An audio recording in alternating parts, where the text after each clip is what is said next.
Genshin impact की journey के episode number 25 में आप सभी का बहुत बहुत स्वागत है। और आज की इस वीडियो में भी हम लोग अपनी फोंटेन की आग को कंटिन्यू करने वाले हैं। और इस वीडियो के अंदर तुम लोग को काफी ज्यादा मजा आने वाला है, क्योंकि हम लोग को फाइनली हमारे यूडेक्स न्यूविलेट एक्शन में दिखने वाले हैं। हम लोग को नाविया और क्लोरेंट के बारे में भी काफी कुछ पता चलने वाला है। हम लोग को टटागलिया भी दिखने वाला है। तो हाँ, अगर तुम चैनल पे नए तो सब्सक्राइब कर लो, वीडियो को लाइक कर लो। चलो हम लोग वीडियो को शुरू करते हैं। सो पिछले एपिसोड में जैसे कि तुम्हें पता ही होगा कि कैसे हम लोगों ने दी हाइड्रा ऑर्कॉन यानी फुरीना को एक कोर्ट ट्रायल में हरा दिया था। उसी के बदले नाविया ने हम लोग को एक बहुत ही आलीशान होटल के अंदर एक ट्रीट दी थी, जहाँ पे हम लोग इस ट्रीट को काफी ज्यादा एंजॉय करते हैं। नाविया हमारे ट्रीट का पैसा भरती है और तुम पाइमोन को जानते ही होगे कि वो फ्री का खाना कहीं पे भी नहीं छोड़ने वाली है।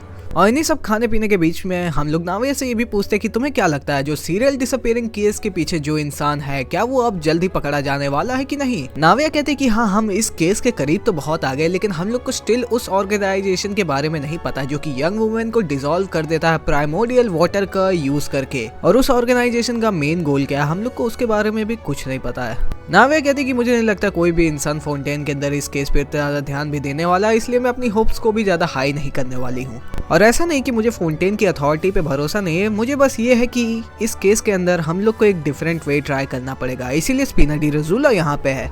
नाविया कहते कि चलो अब हम लोग इन सब चीजों को साइड में रखते हैं। तो तुम्हारे फ्यूचर प्लान्स क्या है यहाँ पे फोंटेन में ट्रैवलर। सो अपना ट्रैवलर भी कह देता कि मैं यहाँ पे हाइड्रो ऑर्कॉन यानी फुरीना से कुछ सवाल पूछने आया हूँ, कुछ इन्फॉर्मेशन जो कि मुझे रिक्वायरमेंट है। नाविया कहती कि अगर तुम्हारा मेन गोल ये है कि तुम्हें लेडी फुरीना से मिलना है, तो तुम्हें बहुत सारा टाइम लगने वाला है इसके लिए, क्योंकि लेडी फुरीना से मिलने के लिए बहुत ही लंबी लाइन पहले से लगी हुई है काफी लोगों की।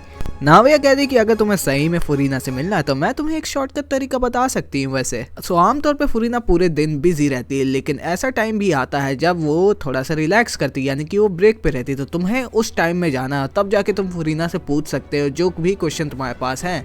अब वो बात अलग है कि वो तुम्हारे सवालों का जवाब देगी कि नहीं, वो तो अब बस उसी पे डिपेंड करता है। सो अपना ट्रैवलर कहता है चलो ठीक है, हम लोग इसको भी ट्राई कर सकते हैं। फिर बीच में पाइमोन आके कहती कि जो फोंटेन की जो लोकल ड्रिंक है फॉन्टा, वो उसका ट्रेस बड़ा अजीब सा है, बहुत ही ज्यादा सॉल्टी और इक्की टाइप की ड्रिंक है ये।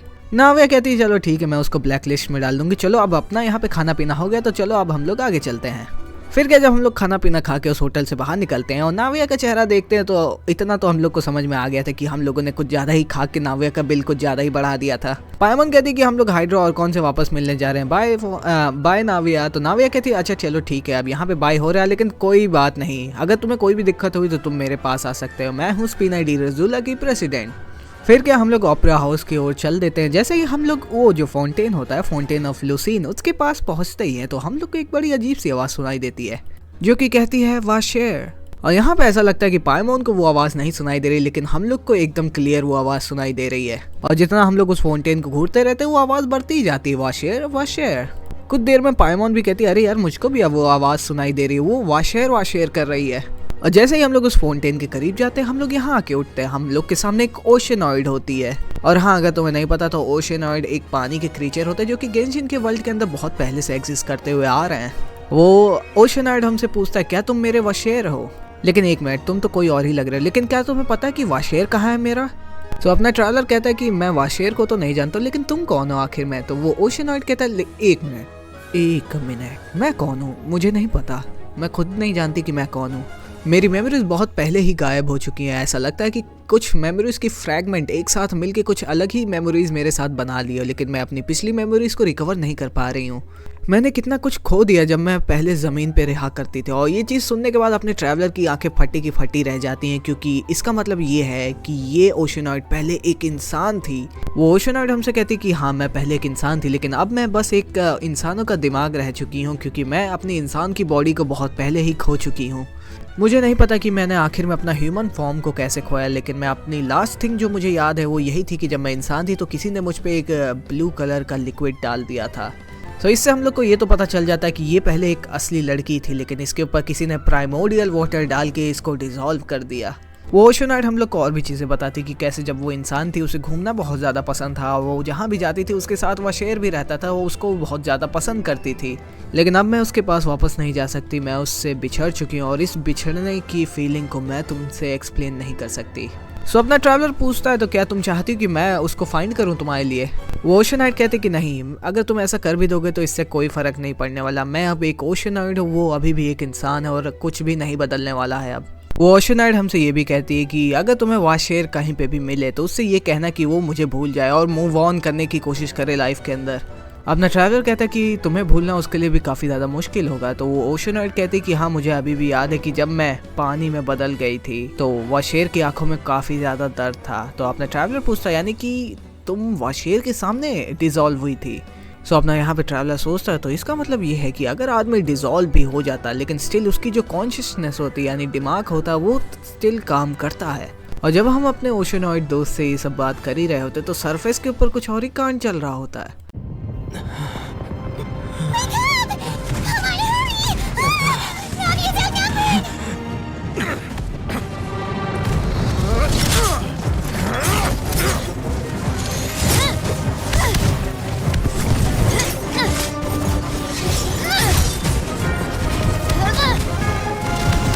Look out!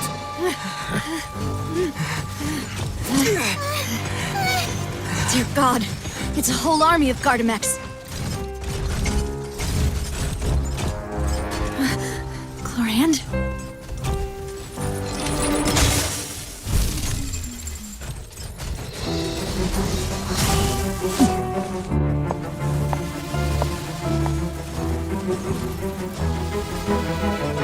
Quick, now's our chance!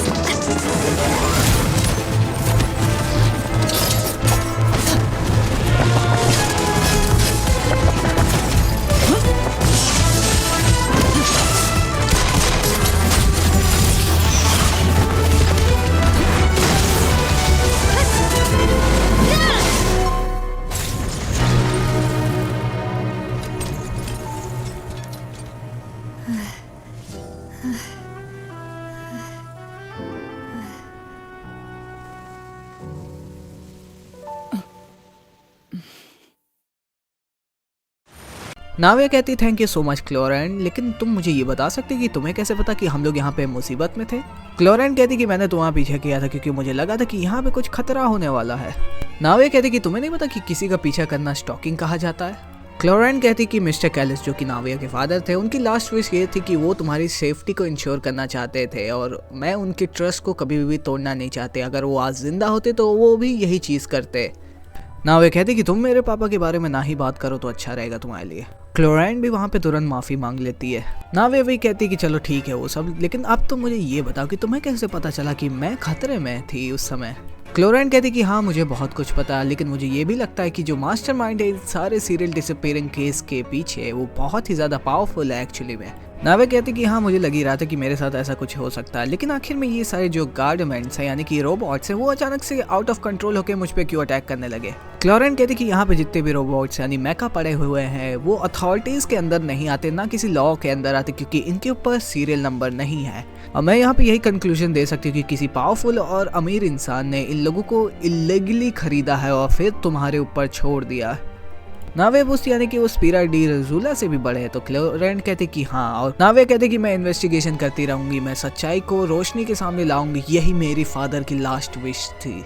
लेकिन हाँ, तुम्हारी हेल्प के लिए थैंक यू सो मच क्लोरैंड, लेकिन अगर तुम्हें कुछ भी चीज़ का पता लगे सीरियल डिसअपीयरिंग केस के बारे में तो मुझे ज़रूर बताना। फिर क्या क्लोरैंड वहाँ से चली जाती है, अपना ट्रैवलर होश में आता है, पूछता यहाँ पे क्या चल रहा था।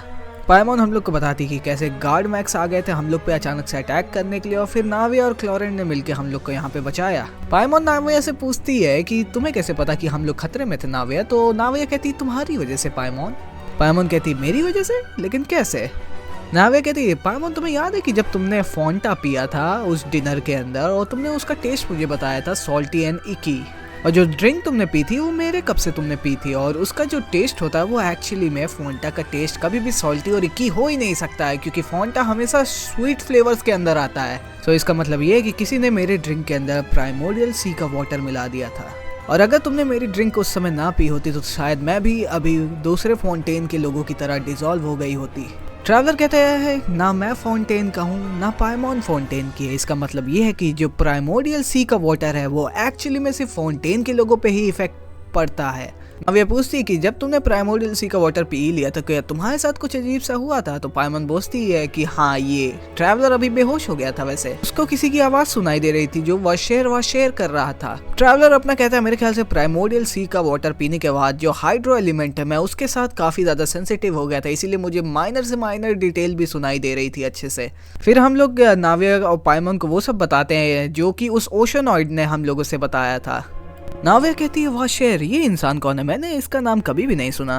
तो इसका मतलब ये है कि अगर उस वाशेर ने उस लड़की को डिसॉल्व होते हुए देखा है, यानी कि ये मतलब है कि वो क्राइम सीन पे था। फिर क्या हम लोग नाविया से कहते हैं कि हम लोग को इस इंसान यानी वाशेर को ढूंढना चाहिए। तो नाविया भी कहती कि हाँ चलो अब हम लोग इस चीज को इन्वेस्टिगेट करना शुरू करते हैं। फिर क्या हम लोग नाविया के साथ चल देते हैं उसके अंडरग्राउंड बेस के अंदर, जो कि कोर्ट ऑफ फाउंटेन की जो मेन सिटी है उसके नीचे है, जो कि है स्पिना डी रसूला का मेन बेस अभी के लिए। वैसे तो नाविया कहती कि मुझे पता है कि ये थोड़ा सा सस्ता लग रहा होगा तुम लोग को, लेकिन अभी मेरे जो फंड्स हैं वो थोड़े से कम चल रहे हैं, इसीलिए यही है बेस्ट जगह जो मैं अभी तुम लोग को ऑफर कर सकती हूँ। और नाविया हम लोग को यहाँ पे ये भी बताती कि कैसे जो स्पिना डी रसूला के फाइनेंशियल कंडीशन थे वो पहले काफ़ी ज़्यादा अच्छे थे जब उसके फादर प्रेसिडेंट थे स्पिना डी रसूला के, लेकिन कुछ सालों पहले उनकी डेथ हो गई थी और वो अपने फादर जितनी ग्रेट नहीं है।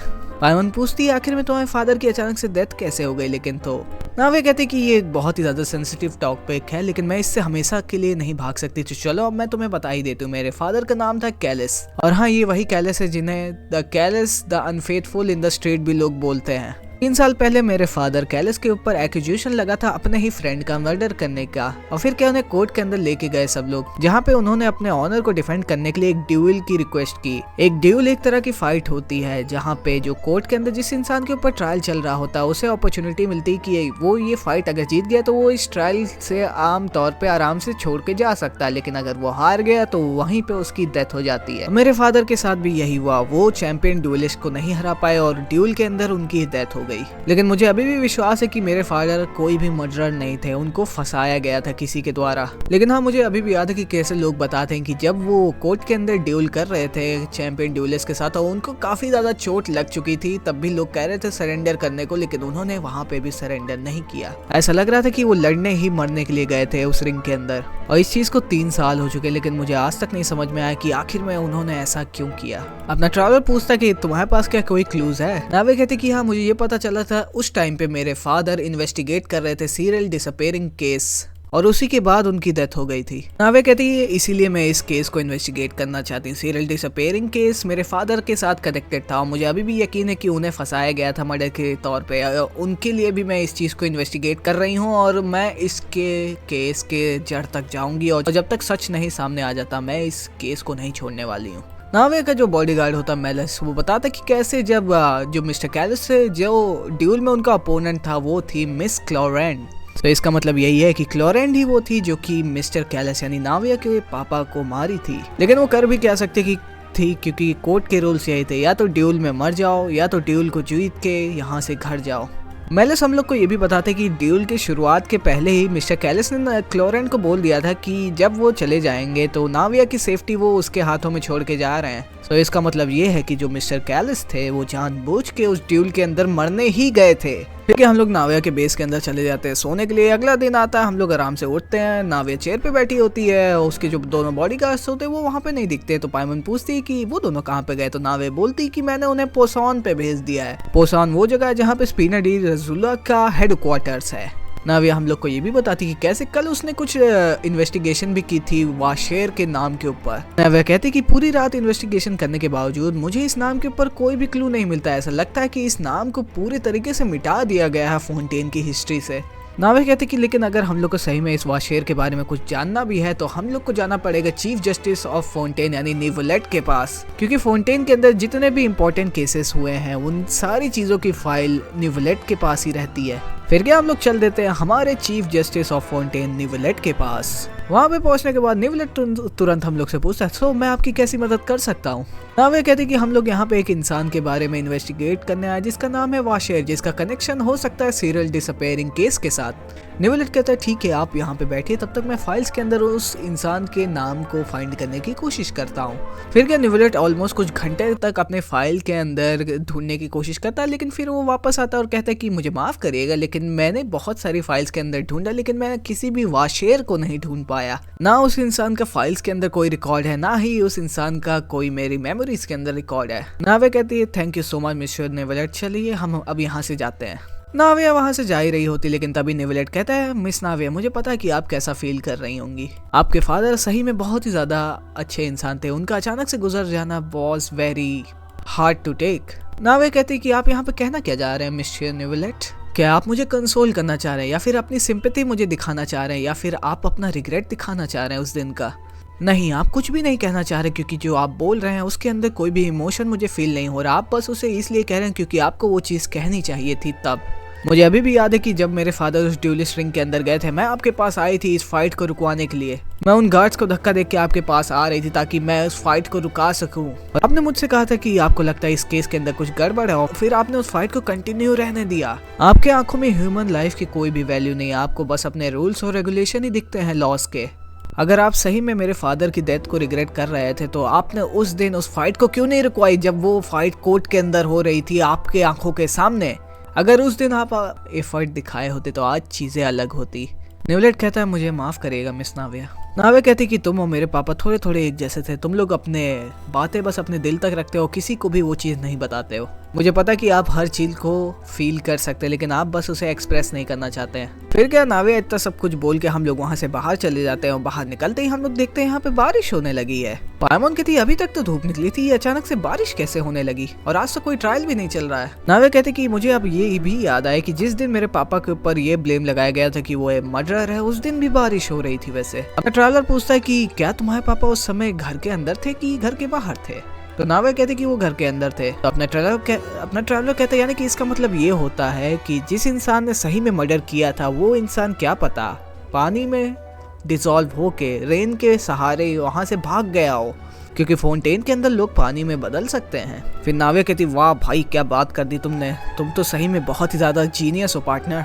फिर क्या हम लोग वहाँ से पोसॉन चले जाते हैं जहाँ पे स्पिनरी रसूला यानी नाविया का हेडक्वार्टर है। वहाँ पे पहुँचने के बाद हम लोग एक बहुत ही बड़ी शिप देखते हैं जिसको देख के अपने ट्रैवलर और पायमन बहुत ही ज़्यादा खुश हो जाते हैं क्योंकि शिप बहुत ज़्यादा बड़ी थी। फिर क्या हम लोग नाविया के हेडक्वार्टर पे पहुँचते हैं। हम लोग नाविया से पूछते क्या तुम हम लोग को 3 साल पहले कुछ और नई डिटेल बता सकती। तो नाविया शुरुआत करती है, वो कहती कि उस जमाने में एक नई ड्रिंक चल रही थी जिसका नाम था सिंथ। वो एक ऐसी ड्रिंक थी जो कि बहुत ही ज़्यादा हार्ड थी और लोगों को हेलुसिनेट करने पे मजबूर कर देती थी। तो अपना ट्रैवलर पूछता क्या पता कि उस ड्रिंक को प्राइमोर्डियल सी का वाटर यूज करके बनाया गया हो।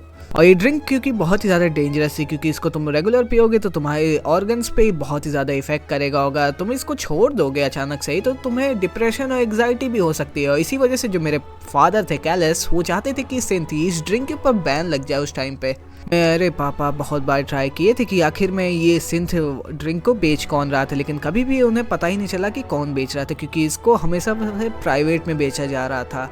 लेकिन एक दिन मेरे फादर ने सिंथ के जो डीलर्स थे उनके साथ सीक्रेटली कांटेक्ट किया था जहाँ पे वो उनके साथ कुछ अच्छे रिलेशनशिप बनाना चाहते थे और फाइनली थोड़ी बहुत बातचीत आगे बढ़ना शुरू हो गई थी। और जो इंसान वहाँ पे उनका दोस्त बन गया था उसका नाम था जॉक्स, जो कि अपने काम से बहुत ही ज़्यादा शर्मिंदा था क्योंकि उसे पता था कि जो सिंथ जो ड्रिंक है वो बहुत ही ज़्यादा खतरनाक है लोगों के लिए और कितने ज़्यादा लोगों की लाइफ और फैमिलीज को बर्बाद करते हुए जा रही थी।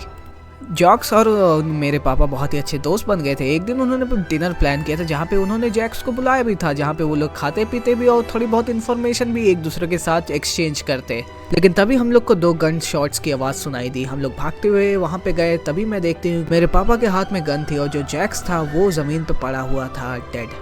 पायमन कहती लेकिन आखिर में ये कैसे हुआ, वो दोनों तो अच्छे दोस्त बन गए थे ना। नाविया कहती कि जब ट्रैवलर ने मुझे बताया कि लोग पानी में बदल सकते हैं तो मुझे भी ये चीज़ याद आ रही कि उस केस पे जब मैंने वहाँ पे बॉडी को फाइंड किया था तो वहाँ पे एक कपड़ा भी था जो कि बस किसी इंसान का था। तो अपना यहाँ पे ट्रैवलर बोलता भी यानी कि वो कपड़ा किसी इंसान को बिलोंग करता था जो कि वहाँ पे डिसॉल्व हो गया और पानी की रात से शायद वो बंदा भाग गया हो वहाँ से। नाविया कहती यानी कि ये मतलब है वहाँ पे सिर्फ कैलस और जॉक्स नहीं थे, यानी कि वहाँ पे एक तीसरा इंसान भी था जो कि वहाँ से फरार हो गया बाद में।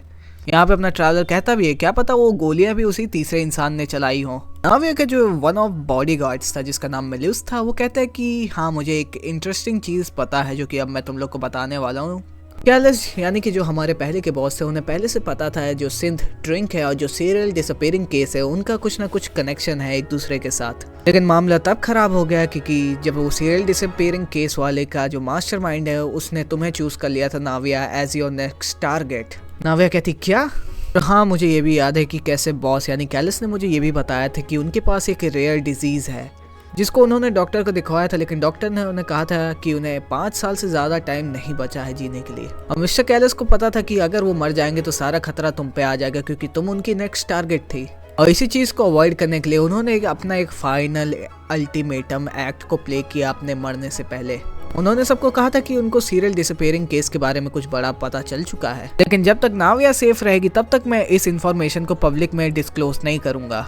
अगर उस समय नाविया यानी तुम्हें कुछ हो जाता तो उस समय तुम्हारे पापा सीरियल डिसअपीयरिंग केस के बारे में जो भी उन्हें पता चला था वो सबको पूरी दुनिया को बता देते। और सीरियल डिसअपीयरिंग का जो मास्टरमाइंड था वो ये चीज़ को नहीं चाहता था, इसीलिए उसने तुम्हें कुछ नहीं किया। वह अपने बॉडीगार्ड से कहती कि मुझे लगता है कि तुम झूठ कह रहे हो, मुझे कभी भी नहीं लगा कि मेरे पापा कभी बीमार हैं। तो उसका बॉडीगार्ड मेलोस कहता है कि कोई भी पापा अपनी बेटी के सामने वीक नहीं दिखना चाहता है। और वैसे भी हमारे बॉस बिल्कुल भी ऐसा नहीं करने वाले थे। और उनकी जो डेथ हुई है ड्यूल के अंदर वो सब कुछ उनका प्लान था एक्चुअली में, ताकि वो तुम्हें सेफ रख सके नाविया, ताकि वो अपनी बेटी नाविया को पूरी दुनिया से बचा के रख सके इवन आफ्टर हिज डेथ। और तुम यहाँ पे देख ही सकते हो कि कैसे ये सारी चीज़ें जानने के बाद नाविया फिर से रोने लगती है। वो कहती है कि क्या मेरे पापा ने अपनी कुर्बानी इसलिए दे दी ताकि वो मुझे प्रोटेक्ट कर सके? क्या उनको कभी भी मुझ पे भरोसा नहीं था कि मैं खुद से अपने लिए लड़ सकती हूँ? नाविया अपने बॉडीगार्ड से पूछती कि मेरे फादर मरने से पहले तुम्हें की इन्फॉर्मेशन दिए थे ना, तो वो की इन्फॉर्मेशन क्या थी? तो मिलुस जो कि नाविया का बॉडीगार्ड है वो बताता है कि वो लोकेशन थी सिथ वाइन की जो कि वो बनती थी। वो एनिमीज का हेडक्वार्टर हम लोग को पता है कहाँ पे है।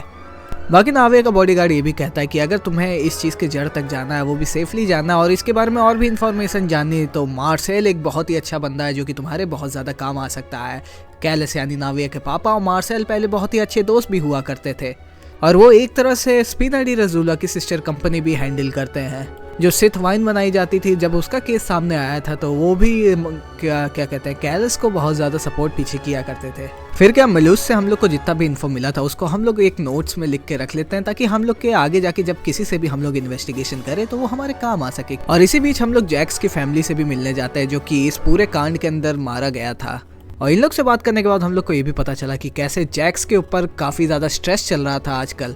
और जैक्स की जो फैमिली वो भी ये भी हम लोग को बताती है कि कैसे जो जैक्स के ऊपर जो लोग काम करते थे उसके ऊपर जो हायर अप्स थे उन्होंने उसको कहा था कि वो मिस्टर कैलिस को जाके मार दे, जस्ट बिकॉज मिस्टर कैलिस को सीरियल डिसअपीयरिंग केस और सिथ वाइन के बारे में कुछ ज़्यादा ही पता चल गया था। फिर क्या जैक्स की फैमिली से जो इंपॉर्टेंट इन्फो हम लोग को मिली थी उसको भी हम लोग अपने रिपोर्ट में लेके आगे चल देते हैं। फिर क्या हम लोग आगे चल के कुछ और लोगों से बातचीत करने जाते हैं जो कि उनमें से एक होता है फ्लोरेंट। तो हम लोग फ्लोरेंट से पूछते हैं कि जब मिस्टर कैलिस और जैक वाला जो कांड हुआ था उसके बीच में तुम भी थे वहाँ पे, तो तुमने वहाँ पे क्या चीज़ नोटिस की थी? फ्लोरेंट हम लोग को बताता है कि कैसे मिस्टर कैलिस और बहुत सारे लोग वहाँ पे थे उनके घर पे और वहाँ पे आराम से वो लोग पी रहे थे, बातचीत कर रहे थे। फिर मिस्टर कैलिस अचानक से वहाँ से उठते और फिर बाहर जाते। वो कहते कि मुझे कुछ हवा लेने जानी है। और जैसे ही वो बाहर जाते हैं मुझे 2 गन शॉट्स की आवाज़ सुनाई देती। मैं जल्द से वहाँ जाता हूँ लेकिन तब तक बहुत देर हो चुकी थी। मैं देखता हूँ कि मिस्टर कैलिस वहाँ पे खड़े हैं, उनके हाथ में एक गन है और जो जैक्स था वो ज़मीन पे पड़ा हुआ है। और फ्लोरेंट हम लोग को ये भी बताता है कि जब मिस्टर कैलिस हवा लेने बाहर गए थे तो जो उनकी गन थी जो वो अपने पास रखते थे वो एक्चुअली में वो टेबल पे रख के गए थे वहाँ पे। यानी कि जब वो हवा लेने गए थे और वो जो कांड हुआ पूरा गन शॉट्स वाला, वहाँ पे वो गन एक्चुअली में किसी और की थी, यानी कि वहाँ पे कोई तीसरा पर्सन भी था। एंड मे भी कुछ झड़प हो गई हो जिसमें मिस्टर कैलिस उससे वो गन छीन लिए हो, लेकिन वो बंदा जैक्स को वहाँ पे मार के तुरंत पानी में बंद के भाग गया हो। फिर क्या फ्लोरेंट ने हम लोग को जो इंपॉर्टेंट चीजें बताई थी वो हम लोग लिख के चल देते हैं आगे की ओर। और फिर क्या हम लोग कोर्ट ऑफ फाउंटेन चले जाते हैं थ्योरी से बात करने। हाँ, ये कोर्ट ऑफ फाउंटेन का one of the best guard है जो कि ओपेरा हाउस के अंदर भी ज़्यादातर समय अपना टाइम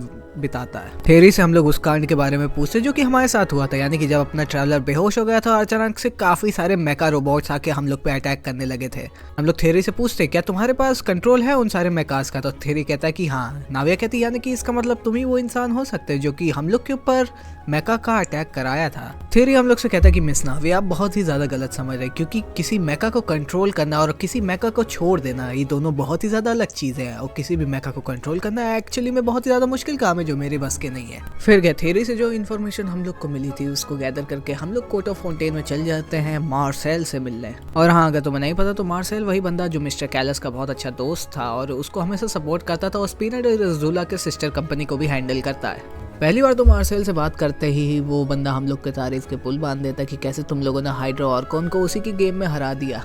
नावे कहते कि कोर्ट के अंदर एक आदमी पानी में बदल गया था, जिसके हिसाब से अगर हम लोग देखें तो जो सीरियल डिसअपीयरिंग केस करने वाला बंदा है वही ये सब सारी चीजें कर सकता है। और मेरे ऊपर 2 बार अटैक भी हुआ, एक बार मेका के द्वारा और एक बार मेरे ड्रिंक के अंदर किसी ने प्राइमोर्डियल सी वाटर मिला दिया था।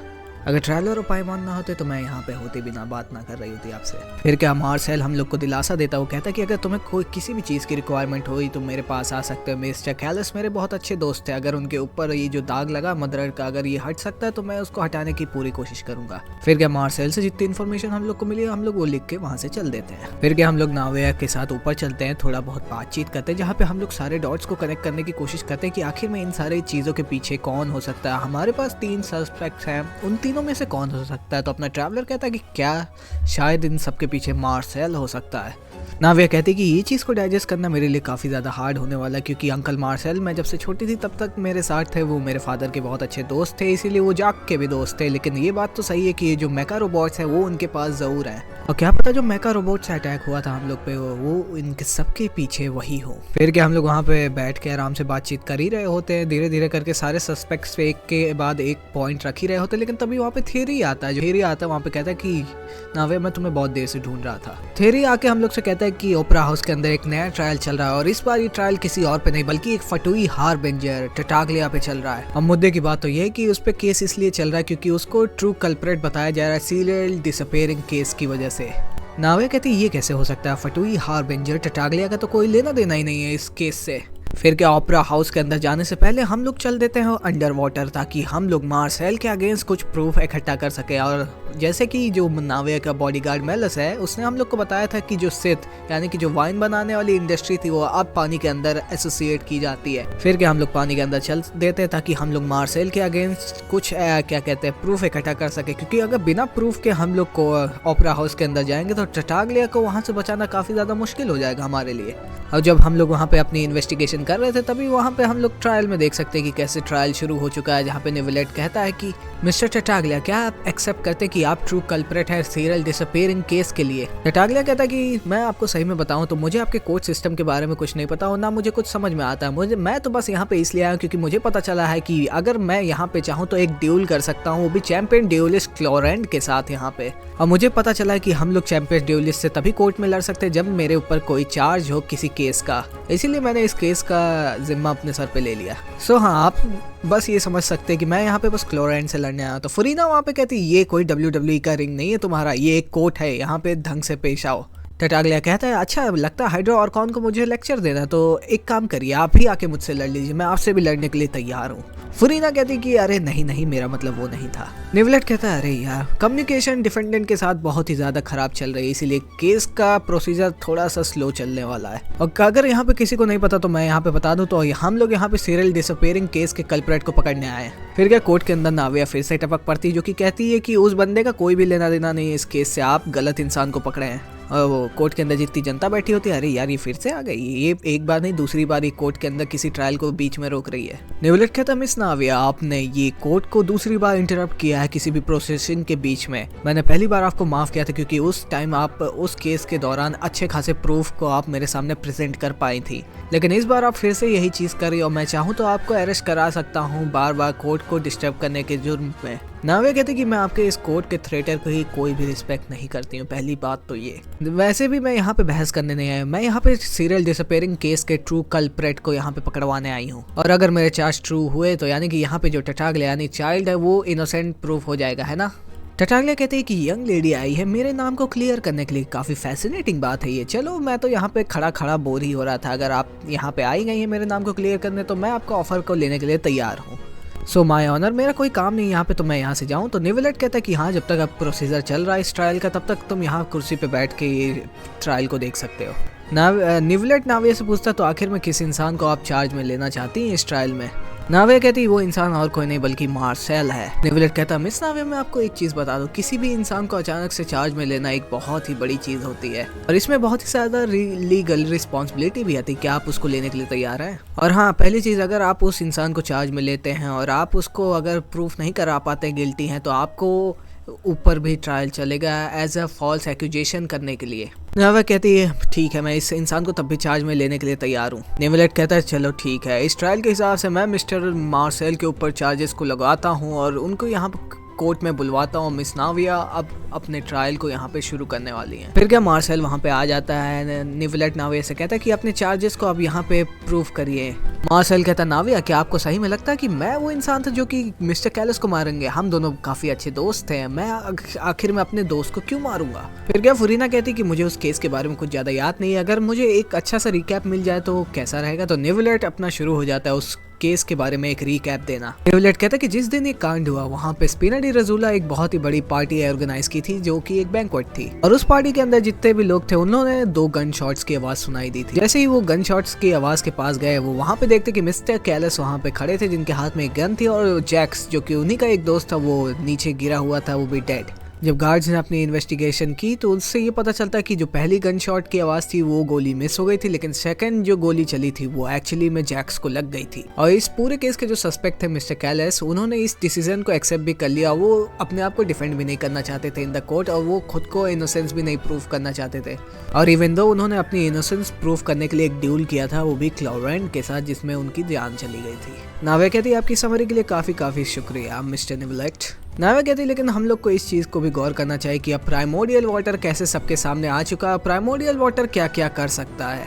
नाविया फिर अपनी कहानी को प्रेजेंट करती कि कैसे वहाँ उन सारे दोनों लोगों के बीच में एक तीसरा इंसान भी एग्जिस्ट करता था जिसने गन का ट्रिगर एक्चुअली में उसने पुल किया था। उसके बाद वो गन उसने मिस्टर कैलिस को पकड़ा के खुद डिजॉल्व हो गया वाटर में और फिर वहाँ से भाग गया। फिर किसी को पता ही नहीं चला कि आखिर में वहाँ पे एक तीसरा इंसान भी था जो कि इन सारी चीज़ के पीछे का मेन रीज़न था। और इवन दो जो क्राइम सीन था वहाँ पे हम लोग वाटर भी देख सकते हैं। मार्सेल वहाँ पे खड़ा होता जो कि कहता है कि हाँ ये थ्योरी तुम्हारी काफ़ी ज़्यादा अच्छी है नाविया, इसका मतलब ना कैलिस ने गन का शूट किया था ना जैक्स ने गन का शूट किया था, उन दोनों को एक दूसरे को मारना ही नहीं था। नेविलेट कहता है लगता है आप मिस्टर मार्सेल भूल गए कि आपके ऊपर चार्ज लगा हुआ, आप उसकी तारीफ करने की जगह आपको खुद को डिफेंड भी करना इस ट्रायल के अंदर। मार्सेल कहता है मेरे ख्याल से नाविया ने जो कहा वो सब कुछ सही था, लेकिन उसकी स्पीच में उसने कहीं पे भी मेरा जिक्र तो किया ही नहीं, तो मुझे डिफेंड क्या करना है। फुरीना कहती ये सब तो ठीक है नाविया, लेकिन क्या तुम्हारे पास एविडेंस है ये सारी चीज को प्रूव करने का? नाविया कहते कि मेरे पास अभी तो कोई ढंग का प्रूफ नहीं, लेकिन स्टिल जो क्राइम सीन था वहाँ पे कुछ कपड़े पाए गए थे और जहाँ जहाँ सीरियल डिसअपीयरिंग केस के कोई भी हिंट आते हैं वहाँ पे आपने जरूर देखा होगा कि कपड़े पाए जाते हैं, वाटर पाया जाता है, जो कि इनफ प्रूफ है ये चीज़ को डिसाइड करने के। ये सारी चीज़ें सीरियल डिसअपीयरिंग केस के साथ कनेक्ट होती है। फुरीना कहती कि हाँ इतनी रीजनिंग मेरे ख्याल से काफ़ी रहेगी और मैं ख्याल से ये ट्रायल को हम लोग को और भी आगे तक बढ़ाना चाहिए। फुरीना ये भी कहती कि मेरे पास एक और क्वेश्चन है, अगर मिस्टर कैलिस इनोसेंट थे और उनके सामने एक इंसान पानी में डिसॉल्व होकर चला गया तो आखिर में उन्होंने अपनी इनोसेंस को प्रूफ क्यों नहीं किया? इंस्टेड उन्होंने एक ड्यूल की डिमांड की थी कोर्ट के अंदर। नाविया कहती कि मेरे पास इसका एक सिंपल आंसर है, वो ये है कि मिस्टर कैलिस यानी मेरे फादर खुद से भी ज्यादा इंपॉर्टेंट चीज को अपनी लाइफ में प्रोटेक्ट करना चाहते थे। और फिर नाविया का जो बॉडीगार्ड होता है वो कहता है कि जो हमारी मिस नाविया है उनको वैसे भी सेलेक्ट कर लिया गया था next target as the serial disappearing case के अंदर, इसीलिए उनके जो फादर थे मिस्टर कैलिस वो मिस नाविया को प्रोटेक्ट करना चाहते हैं, इसीलिए उन्होंने इस चीज को सब कुछ अपने ऊपर लिया और एक ड्यूल के अंदर उन्होंने अपनी लाइफ को भी खो दिया। फुरीना कहती यानी कि इसका मतलब ये है कि तुम्हारे फादर इस कोर्ट के अंदर आए ही थे मरने के लिए? नाविया कहती कि हाँ ये बिल्कुल सही है। तो फुरीना कहती क्या तुम्हारे पास कोई प्रूफ है? नाविया कहती कि आपको, मेरे पास इसका प्रूफ है और आपको बस ये चीज़ अपने जो उनका मिस्टर कैलिस का जो ड्यूल में अपोनेंट थी यानी क्लोरेंट से ही ये चीज़ पूछना है। फुरीना क्लोरेंट से पूछती है क्या लगता है तुम्हें, जब मिस्टर कैलिस तुमसे ड्यूल के अंदर फाइट करने आए थे तो क्या उनका यही मोटिव था कि वो वहाँ पे मरने ही आए थे? क्लोरेंट कहती कि हाँ ये बिल्कुल सही है। क्लोरेंट कहती कि एज अ चैंपियन ड्यूलिस्ट मैंने कई सारी बैटल्स ली हैं, कई सारे लोगों की जान तक भी ली है। अपने काम के अंदर मैंने हर टाइप के इंसानों को देखा है और मैं स्वेयर करती हूँ एज अ चैंपियंस ड्यूलिस्ट कि मिस्टर कैलिस आए ही थे इस रिंग के अंदर ताकि वो यहाँ से जिंदा ना जा पाए। फुरीना कहती इतनी इन्फॉर्मेशन मेरे लिए काफ़ी थी, मेरे ख्याल से इस सीरियल डिसअपीयरिंग केस को ओपन करने का वापस समय आ गया है। नेविलेट पूछता मैं से आविया, लेकिन मुझे अभी भी नहीं समझ में आया कि आपके फादर का केस और सीरियल डिसअपीयरिंग केस का कनेक्शन क्या है आखिर में साथ में। नाविया कहती कि ये दोनों केसेस कनेक्टेड हैं टाइमिंग के हिसाब से। मेरे फादर के केस का जो ट्रू मास्टरमाइंड था वो जैक्स यानी मेरे फादर और कैलिस दोनों को एक साथ मारना चाहता था, इसीलिए हम लोगों ने 2 गन की चलने की आवाज सुनाई दी थी। और जैसे कि आपने लेनी के केस में देखा ही था, जैसे ही गार्ड वो अपने मास्टरमाइंड का नाम बताने ही वाला था वो डिसॉल्व हो गया तभी वहाँ पे। मेरे फादर के केस में भी ऐसा ही कुछ हुआ था, क्योंकि वहाँ पे इन दोनों केसेस के अंदर एक इंसान है जो दोनों जगह प्रेजेंट था, वो थे मार्सेल। मार्सेल कहता है बस इतनी सी बात के लिए तुमने मुझे सस्पेक्ट कर दिया। नाविया, तुम जब से छोटी बच्ची थी तब से मैं तुम्हारी देखभाल करते हुए आ रहा हूँ, आखिर में तुमने मुझ पे कैसे इल्जाम लगा दिया इतनी सी बात के लिए। मार्सेल कहता है चलो ठीक है, लेकिन तुम्हारे हिसाब से मैं ही वो इंसान नहीं हूँ जो कि दोनों इवेंट में प्रेजेंट था, वहाँ पे और भी इंसान थे जो कि दोनों इवेंट में प्रेजेंट थे। मार्सेल के कुछ रिप्लाईज के बाद फिर से ट्रायल उसी की ओर झुकने लगा था और यहाँ पे नाविया अपना केस हार रही थी। मार्सेल ये भी कहता है कि तुमने गलत इंसान को सस्पेक्ट कर लिया नाविया, मैं वो इंसान हूँ जो कि तुम्हें अपनी बच्ची की तरह समझते आया हूँ पूरी लाइफ, लेकिन अब तुमने अंकल मार्सेल से पंगा ले लिया तो अंकल मार्सेल को तुम्हें एक अच्छा सबक भी सिखाना पड़ेगा। यहाँ पे तुम्हें पता कि तुम्हारी रीजनिंग में सबसे बड़ा फ्लॉ क्या है? वो है टाइमिंग। फिर से जैसे कि तुम्हें पता ही होगा कि मैं एक बिजनेसमैन हूँ और मेरा यहाँ पे कोई भी लेना देना नहीं है यंग वुमेन्स को किडनैप करना। ये एक बहुत ही ज्यादा रिस्की चीज है जो मेरी रेपुटेशन और मेरे बिजनेस दोनों को बहुत ही ज्यादा खराब कर सकता है और इसमें कोई भी गेन भी नहीं है मेरा। और मुद्दे की बात तो ये है कि जो सीरियल डिसअपीयरिंग केस है वो मेरे फोन्टेन आने से पहले से चलता आ रहा था। मैं पहले स्निजनाया में रहता था और जब मैं फोन्टेन में आया उससे पहले से ये केस चलता हुआ आ रहा था, तो इससे मेरा लेना देना कैसे हो सकता है जब मैं यहाँ पे पहले कभी था ही नहीं। यहाँ पे नाविया फिर से अपने पॉइंट को प्रूफ नहीं कर पा रही थी। मार्सेल इस केस को जीत रहा था बड़े आराम से। मार्सेल कहता भी कि तुम मेरा कुछ भी चेक कर सकते हो, मेरा बिजनेस लाइसेंस जब मैं फोन्टेन में आया तब, और सीरियल डिसअपीयरिंग केस कब से शुरुआत हुआ तब, ये डेट्स को भी चेक कर सकती हो। और मार्सेल यहाँ पे जितना ज्यादा बोलता जा रहा था उतने ही तेजी से नाविया ये केस को हारती हुई जा रही थी। नाविया कहती कि मैं यहाँ पे सबको इंसाफ देने हुए आई हूँ। सीरियल डिसअपीयरिंग केस में काफी सारे लोगों की जान जा चुकी है। यंग वुमेन्स जो कि अचानक से गायब हो जाती है, उन सारे लोगों की इमेज खराब हो जाती है, उनकी पूरी फैमिली खराब हो जाती है, जिनको वो लोग चाहते हैं वो उनकी आंखों के सामने गायब हो जाते हैं। अब मुझे पता है कि तुम्हें उनकी इमेज से कोई लेना देना नहीं है मार्सेल, लेकिन क्या तुम्हें वाशेर नाम के इंसान की इमेज की लेना देना है? और यहाँ पे मार्सेल इस नाम को सुन के काफी ज्यादा घबरा जाता है। नावे कहती है इसका मतलब तुमने उस नाम को सुना? मार्सेल कहता है अरे मैं तो बस ये सरप्राइज हूँ कि तुम किसी का भी नाम लेके मुझ पे चिपकाने की कोशिश कर रही हो, मैंने उस इंसान का कभी नाम तक नहीं सुना। नावे कह रही थी मैं तो बस इसी का इंतजार कर रही थी कि कब तुम ये चीज बोलो। फिर हम लोग की कहानी वापस आ जाती है ट्रैवलर के अंदर, जहाँ पे हम लोग अंडर वाटर जो सिंध फैक्ट्री जहाँ से वाइन वो बनती थी वहाँ पे हम लोग अपना इन्वेस्टिगेट कर रहे होते हैं। फिर क्या वहाँ पे जब हम लोग पहुंचते तो हम लोग को काफी ज्यादा इन्फॉर्मेशन वहाँ पे मिलती है जो कि इतनी इनफ होती कि हम लोग वाशेर यानी मार्सेल को प्रूव करा सकते हैं गिल्टी। फिर क्या हम लोग वो सारी चीज अपने नोटपैड पे लिखते हैं और चल देते हैं वहाँ से कोर्ट की ओर वापस, ताकि हम लोग नाविया को ये सारे प्रूफ दे सके और नाविया की हेल्प कर सके इस ट्रायल को जीतने में। और 2 ही मिनट के अंदर हम लोग कोर्ट के अंदर आ भी गए। नाविया कहते कि बहुत सही, तुम लोग बिल्कुल सही टाइम पे आए। निवलेट दुखी होकर कहता कि आखिर में कितने लोग आज इस कोर्ट के रूल्स को तोड़ने वाले हैं। फरीना कहती है कि सब कुछ सही है निवलेट, मेरे ख्याल से उनके कॉन्फिडेंस को देख के ऐसा लग रहा है कि उनको सही में कुछ क्रूशियल चीज मिल चुकी है। फिर अपना ट्रैवलर मार्सेल को देख के कहता है कि अच्छा तुमने वाशेर नेम को कभी सुना नहीं ना अपने लाइफ के अंदर, लेकिन सच तो ये है कि मार्सेल कि तुम हमेशा वाशेर थे पहले। फिर वहाँ पे सब लोग शॉक हो जाते हैं। पाइमोन कहते कि हम लोग वहाँ पे गए थे तुम्हारी फैक्ट्री में और वहाँ पे जो भी डॉक्यूमेंट्स तुमने छुपा के रखे थे पूरी दुनिया से, उन सबको सारी चीजों का एविडेंस अब हमारे पास है। जब तुम्हारी लव और विग्नेरिया डिसॉल्व हो गई थी प्राइमोर्डियल सी वाटर की वजह से, तब से तुम लेके अब तक यंग वुमेन्स के ऊपर एक्सपेरिमेंट करते आ रहे हो ताकि तुम अपनी लवर को वापस ला सको। और फिर तुमने अपनी एक नई आइडेंटिटी बनाई जिसका नाम रखा मार्सेल, और अपनी पास्ट आइडेंटिटी एज वाशेर की सारी चीजों को डिस्ट्रॉय कर दिया ताकि किसी को पता ही ना चले कि तुम पहले वाशेर थे। फरीना कहती आखिर में विलेंस का भी पर्दाफाश हो ही जाता है और सच्चाई हमेशा जीतती है। नावे कहती वाशेर तुम्हें पता है कि आखिर में तुम कहाँ पे गलत हो गए? नावे कहती कि तुम अपने लवर के पास होने के बाद बस उसी से ऑब्सेस रहे, उसके चक्कर में तुमने कितने सारे काउंटलेस लोगों की जान ले ली, तुमने कभी उसकी परवाह ही नहीं की। निवलेट कहता है कि मिस्टर मार्शल अगर आपके पास कुछ है अपने आप को डिफेंड करने के लिए तो बोल दीजिए, वरना हम लोग नेक्स्ट स्टेज पे चले ट्रायल के। मार्सेल कहता है कि क्या आपको सही में लगता है कि मैं कभी ये सब करना चाहता था? मैं तुम लोगों के ऊपर आखिर में टेंशन क्यों रखूं? क्या मुझे इससे कुछ मिलेगा? मुझे आज तक जिंदगी में बस दर्द मिला और जिस इंसान को मैंने प्यार किया था वो भी मेरी आंखों के सामने डिसॉल्व होके रह गई थी। यहाँ पे जितने भी लोग प्रेजेंट है उनमें से कोई भी नहीं समझ सकता कि मैं कितने ज्यादा दर्द से गुजरा हूँ। जब मैं किसी से जाके ये बताता था कि मैं जिस इंसान से प्यार करता था वो पानी के अंदर बदल गई तो कोई भी मेरे पे भरोसा नहीं करता था, कोई भी मुझ पे ये नहीं विश्वास करता था कि कोई इंसान पानी में कैसे बदल सकता है। सब लोग मुझ पे हंसते थे जैसे कि वो मुझे पागल समझते थे। लेकिन अब जिन जिन लोगों को मैंने डिसॉल्व किया वो वापस कभी भी नहीं आने वाले। अब तुम लोग को कैसा लग रहा है? क्या तुम्हें अब मेरा दर्द फील हो रहा कि मुझे कैसा लगता था? और ये सारी चीजों को तुम मुझ पे ब्लेम नहीं कर सकते, तुम लोग को खुद को ब्लेम करना चाहिए। इस जस्टिस पे ब्लेम करना चाहिए, तुम्हारे इस खटिया ओपेरा हाउस पे और ये जो ड्रामा तुम लोग यहाँ पे करते हो उस पे ब्लेम करना चाहिए। वेनेरा मर चुकी है, मैंने उससे प्रॉमिस किया था कि मैं हमेशा उसके साथ रहूंगा और जहाँ वो जाएगी वहाँ मैं जाऊंगा। लेकिन मेरा दर्द यहाँ पे ख़त्म नहीं होता है क्योंकि मैं फोंटेन से नहीं हूँ, इसीलिए मैं वाटर में डिसॉल्व नहीं हो सकता हूँ, इसीलिए मैं वेनेरा के पास नहीं जा सकता हूँ, मैं चाह के भी पानी में नहीं बदल सकता हूँ। और तुम यहाँ पे देख ही सकते हो कि कैसे वो प्राइमोर्डियल सी वाटर को पी रहा होता है और वाशर एकदम पागल होने लगता है। वो कहता है कि मैं डिसॉल्व नहीं हो सकता हूँ क्योंकि मैं फोंटेन को बिलोंग नहीं करता हूँ, ये प्राइमोर्डियल वाटर सिर्फ फोंटेन के लोगों पे काम करता है। और इतना सालों के बाद भी मेरा दर्द आज भी नहीं खत्म हो रहा। मैंने इतना सब कुछ गवा दिया, इतना दर्द सहा सारे लोगों पे, फिर मैंने एक्सपेरिमेंट करना शुरू किया ताकि मैं एक दिन अपनी लवर को वापस ला सकूं। लेकिन क्या हुआ, वो कैलिस को पता चल गया, इसलिए मैंने कैलिस को निटवा दिया। लेकिन मेरे लाइफ के एंड में आज उसकी डॉटर ने मुझे पकड़ लिया। कितनी ज्यादा अजीब बात है ये। लड़ कहता है कि लगता है जो हमारा सस्पेक्ट है उसको मेंटल डिस्ट्रेस हो गया, गार्ड्स प्लीज उसे पकड़ लीजिए।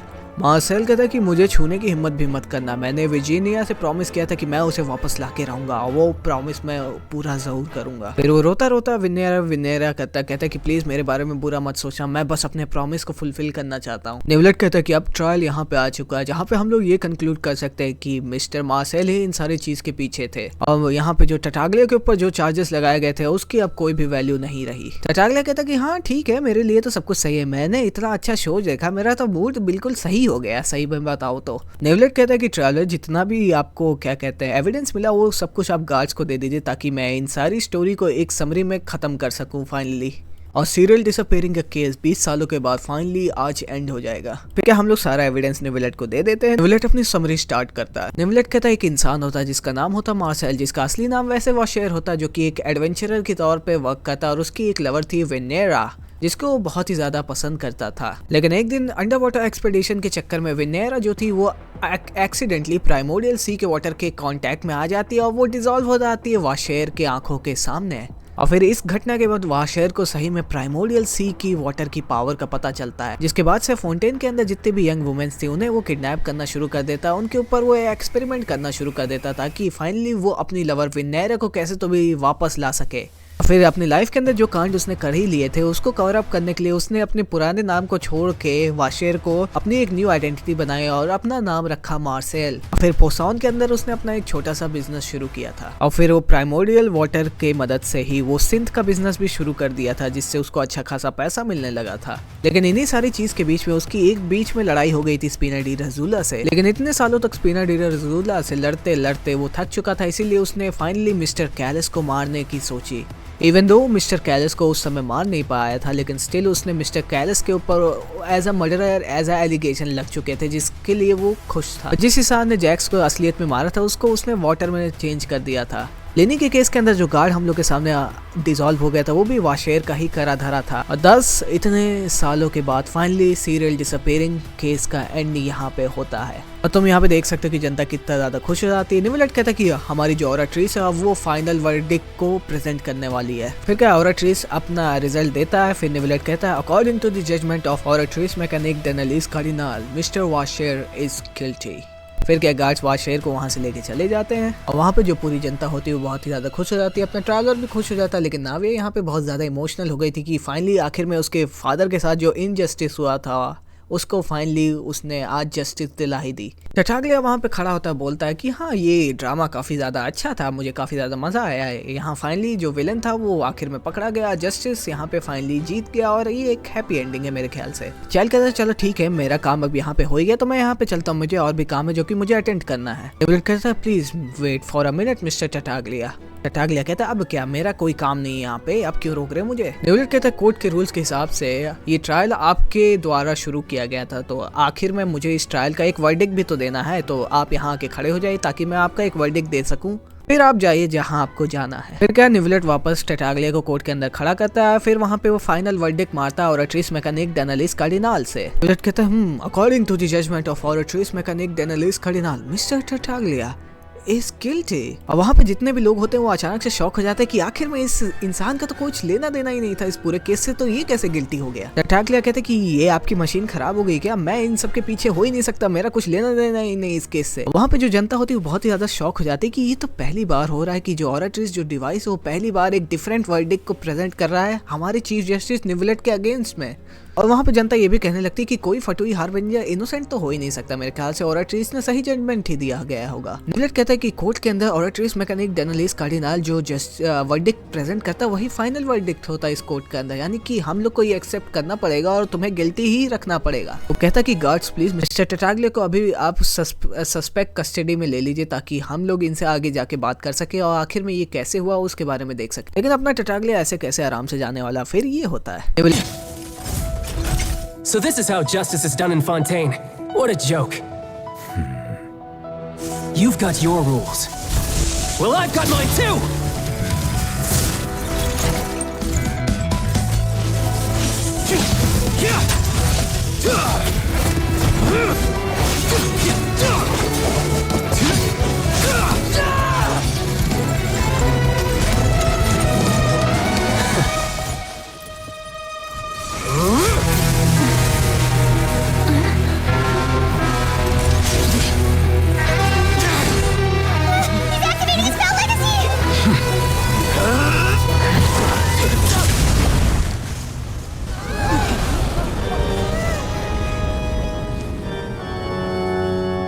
I am sorry. If you have been wronged, we will find the truth. But the rules of the court must be upheld. एक झटके में टटागले को बेहोश कर देता है, उसे वो लोग जेल डाल देते हैं। हम लोग नेविलेट से पूछते कि आखिर में ये हो कैसे सकता है, उसे तो इनोसेंट होना चाहिए था ना। नेविलेट कहता है ये मेरे लिए भी बहुत ही ज़्यादा नई बात है क्योंकि ये कोर्ट में पहली बार हुआ कि मेरे खिलाफ ओराट्रिस ने कभी वर्डिक्ट दिया है, लेकिन as the rule of the court Oratris का ही फाइनल वर्डिक्ट हम लोग मानते हैं। और ओराट्रिस के अंदर एक्चुअली में इतना ज़्यादा वियर्ड बिहेवियर कैसे आ गया, मेरे ख्याल से इससे मुझसे अच्छा आंसर कोई और दे सकता है जो कि जिसके बारे में उसे ज़्यादा पता हो। तो वो फुरीना की ओर हिंट कर रहा था। वैसे तो फुरीना कहती कि तुम लोग मेरी ओर क्यों देख रहे हो, मेरा इससे कोई लेना देना नहीं है। लेकिन वो जनता वो सुन लेती जो कि फुरीना कहती है। वो कहती है लेकिन ओराट्रिस को तो फुरीना नहीं बनाया है ना, आखिर में उन्हें नहीं पता तो किसे पता होगा। क्या फुरीना अपनी जनता को अपने हिसाब से संभाल लेती है, उन्हें कुछ टिप्पणी पढ़ा देती है और फिर वहां से चुपके से निकल भी लेती है। फिर क्या हम लोग ओपेरा हाउस के बाहर जा ही रहे होते, जो गार्ड्स होते हैं वो मार्सेल को लेके जा ही रहे होते, लेकिन मार्सेल उन गार्ड से भाग के हमारे पास आ जाता है। वो पूछता है ट्रैवलर रुको जरा एक मिनट, मुझे तुमसे बात करनी है। वो गार्ड कहता है कि भागने की कोशिश ना करो वरना मैं अभी तुरंत तुम्हें जेल में फेंक दूंगा। मार्सेल कहता है मुझे बस एक छोटी सी कॉन्वर्सेशन करनी है ट्रैवलर से, बस एक आखिरी कॉन्वर्सेशन। नेविलेट कहता है ठीक है जाओ बात कर लो। मार्सेल हम लोग से पूछता है कि आखिर में तुमने ये वाशेर नाम पहली बार कहाँ पे सुना था। मैंने अपने पुराने नाम के बारे में सब कुछ इरेज कर दिया था, लेकिन तुम्हें वो नाम कहाँ से मिला। फिर क्या हम लोग मार्सेल को बताते हैं कि कैसे हम लोग उससे मिले थे जिसको ये खो चुका है। मार्सेल कहता है लेकिन कैसे, वो तो पानी में डिसॉल्व हो चुकी थी, आखिर में तुम उससे कैसे मिल सकते हो। फिर क्या हम लोग उसे बताते हैं कि फाउंटेन ऑफ लुसीन के पास हम लोग को एक ओशियनॉइड मिली थी, वही उसकी लवर थी जिसका नाम था विनेरा। फिर क्या हम लोग मार्सेल और निवलेट दोनों को लेके फाउंटेन ऑफ लुसीन के पास चलते हैं और जैसे ही हम लोग वहाँ पे उससे बात कर ही रहे होते हैं वाशेर वो आवाज़ वापस आ जाती है। फिर क्या वाशेर अपना उसी ओशियनॉइड के डोमेन के अंदर चला जाता है जहाँ पे ओशियनॉइड उससे कहती कि मैंने तुमसे कहा था कि प्लीज मुझे मत ढूंढना, लेकिन तुम फिर भी यहाँ पे आ गए। वो ओशियनॉइड ये भी कहती कि तुम टाइम के साथ बहुत ज्यादा बूढ़े हो चुके हो, अब तुम वैसे नहीं लगते जैसे मैं तुम्हें पहले देखा करती थी। 20 साल हो गए, मैं 20 साल से सफर कर रहा हूँ, 20 साल से मुझे दर्द हो रहा है और 20 साल बाद मैं बूढ़ा तो हो ही जाऊंगा, ये नॉर्मल बात है। मैं अभी तक जिंदा इसलिए था क्योंकि मुझे हर दिन मैं कोशिश करता था ताकि मैं तुम्हें वापस ले आ सकूँ। फिर क्या मार्सेल अपना रोना धोना विनेरा से करता है, वो कहता है कि मुझे बड़ा दर्द हुआ, तुम्हारे बगैर मैं जी नहीं सकता, फलाना ढिंका। लेकिन वो ओशियनॉइड कहती है कि मैं तुम्हें अगर सही में बताऊँ तो ये दुनिया तुम्हारे बगैर मुझे ज़्यादा अच्छी लगती है। मार्सेल कहता है ये तुम क्या कह रही हो। वो ओशियनॉइड कहती है अगर मैं तुम्हारे साथ ना होती तो मैं अपनी लॉ डिग्री को कंप्लीट कर ली होती, अपनी एक टॉप टियर जिंदगी जी रही होती, वो भी नॉर्मल, बल्कि मैं यहाँ पे पानी में डिसॉल्व हो गई और मेरे पास ना अब कोई ह्यूमन फॉर्म है ना मैं अब जिंदा रह पाई हूँ सरफेस पे।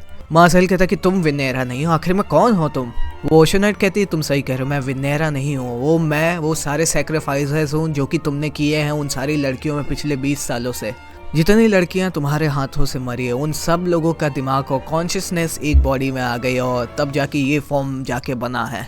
मैं सिर्फ विनेरा नहीं, मैं क्रेसी हूँ, मैं लेमन हूँ, मैं एशनी हूँ, मैं वो सारी लड़कियां हूँ जो कि तुम्हारे हाथों मारी जा चुकी हैं। मार्सेल कहता तो आखिर में विनेरा कहाँ है। तो वो ओशियनॉइड कहती कि विनेरा अब तुम्हें नहीं देखना चाहती, जो काम तुमने किए हैं वो बहुत ही ज़्यादा बेहुदा थे, अब वो तुम्हें फेस नहीं करना चाहती है। तुम एक झूठे और एक हार्टलेस मर्डरर और एक बहुत ही बड़े बुज़दिल नार्सिसिस्टिक हो। जिस दिन तुमने पहली यंग वुमेन को मारा था फाउंटेन के अंदर, उसी दिन से विनेरा तुमसे बहुत दिनों से नफरत करने लगी और तुम्हारा चेहरा नहीं देखना चाहती है कभी भी। वो ओशनॉइड में कहती है कि जब मैंने ट्रैवलर से कहा था कि वाशेर को बता देना कि मुझे ना ढूंढे, तो वो एक्चुअली में विनेरा नहीं बोला था, लेकिन उसने ये भी कहा था अगर तुम यहाँ पे गलती से भी आ गए तो हम लोग तुम पे मर्सी नहीं दिखाएंगे। और फिर क्या, जितने भी लड़कियों को वाशेर ने मारा था वो सारी लड़कियां उसको आती, उसके ऊपर कब्जा कर लेती है। मार्शल को एक बहुत ही तगड़ा पैनिक अटैक आता जिसकी वजह से उसकी डेथ हो जाती है वहीं ऑन स्पॉट पे। फिर कहानी टेक प्लेस करती है कुछ दिनों बाद।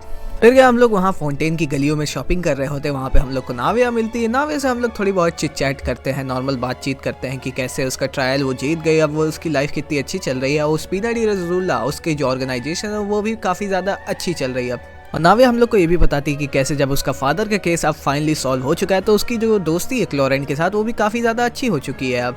नाविया कहती है लेकिन एक आखिरी चीज़ है जो मुझे करना है, मैं अपनी फादर की ग्रेव को जाके देखना चाहती हूँ, उनको सारी चीज़ें बताना चाहती हूँ कि आखिर में मैंने कैसे उनका केस को फाइनली जीत लिया है। फिर क्या, हम लोग नाविया के फादर की ग्रेव के पास जाते हैं, लेकिन हम लोग एक चीज़ देखते हैं कि वहाँ पे पहले से कोई इंसान खड़ा होता है और ये इंसान और कोई नहीं बल्कि निवलेट होता है। निवलेट नाविया को देख के कहता है मुझे माफ़ करेगा, मुझे पहले पूछ लेना चाहिए था यहाँ पे पहले आने से पहले। नाविया कहती है ऐसा मत कहिए। निवलेट कहता है सॉरी अबाउट दैट। नाविया कहती कि आपको यहाँ पे माफ़ी मांगने की कोई ज़रूरत नहीं है। नाविया कहती कि मैं अपने पापा को बस ये दिखाना चाहती थी कि मैं अब कितनी बड़ी हो चुकी हूँ, कितनी ज़्यादा रिस्पॉन्सिबल हो चुकी। मैं ये नहीं चाहती कि उन चीफ जस्टिस जो हैं फाउंटेन की वो लगातार मुझसे बस माफ़ी मांगते रहे उनके सामने। निवलेट कहता है ऐसी बात है तो मैं अब माफ़ी मांगना बंद कर देता हूँ। नाविया पूछती वो सब तो ठीक है, लेकिन आप पोसौन में क्या कर रहे हैं? निवलेट कहता मैं उस दिन से बस ये सोचता हुआ आया हूँ कि आखिर में जस्टिस क्या होता है। एक पल था जब मुझे लगता था कि ह्यूमन की लाइफ से ज़्यादा कोई भी ज़्यादा इंपॉर्टेंट चीज़ नहीं हो सकती है, लेकिन फिर इतने सारे ट्रायल्स देखने के बाद मुझे ये समझ में आया कि ह्यूमंस की ज़िंदगी में कुछ ऐसा भी होता है जो कि उनकी ज़िंदगी से भी बढ़ के होता है। और इसी वजह से उस दिन मैंने तुम्हारे फादर को उस ड्यूल को लड़ने से नहीं रोका था। अब मुझे पता था कि कोई इनोसेंट आदमी ऐसे ही अपनी ज़िंदगी फिजूल में नहीं गंवाना चाहेगा, उसके पीछे कोई ना कोई रीज़न ज़रूर होगा। अगर उस दिन मिस्टर कैलिस यानी तुम्हारे पापा ने उस दिन अपना सैक्रिफाइस ना किया होता तो आज भी सीरियल डिसअपीयरिंग केस चलता ही रहता और भी काफ़ी सारी यंग वुमेन्स अपनी जान गंवा देती। मिस्टर कैलिस ने अपने लाइफ से बढ़कर अपनी डॉटर को चूज़ किया और उसे प्रोटेक्ट करने का फैसला लिया जो कि उनकी लाइफ से भी बड़ी चीज़ थी, यानी कि एक ऐसी इंसाफ भी है जो कि इंसानों की लाइफ से भी बढ़ के होती है। निवलेट कहता है कि मैं यहाँ पे बस इसलिए आया था ताकि मैं अपना रिस्पेक्ट मिस्टर कैलिस को दे सकूँ। इस घटना के बाद मेरे ज़िंदगी में एक अजीब सी सैडनेस थी जो कि मुझे कई सालों तक हॉन्ट करती हुई आई थी, लेकिन आज जाके मुझे फाइनली पीस मिल चुका है। नाविया कहते कि मुझे माफ़ करेगा कि मैं आप पे इतना ज़्यादा बोल दी थी। फिर क्या, नाविया और निवलेट के बीच में पीस हो जाता है, दोनों एक दूसरे को समझ जाते हैं। और फिर कुछ देर बाद जब नाविया वहाँ से चली जाती है, निवलेट वहाँ पे रहता है, तो हम लोग निवलेट से चल देते कुछ क्वेश्चन पूछने के लिए।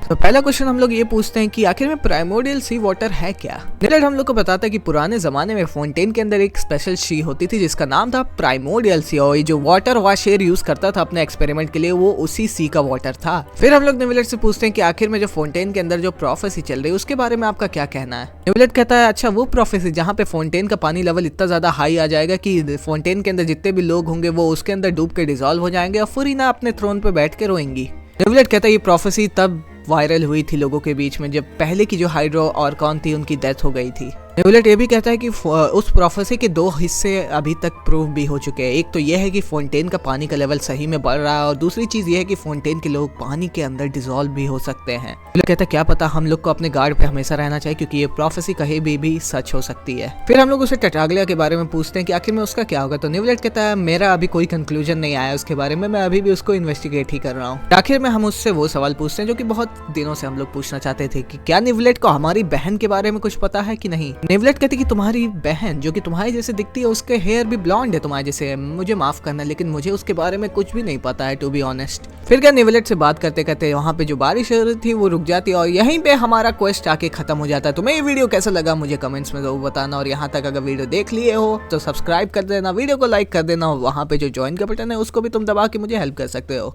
मैं मिलूंगा तुमसे एक नई वीडियो में, तब तक के लिए बाय बाय।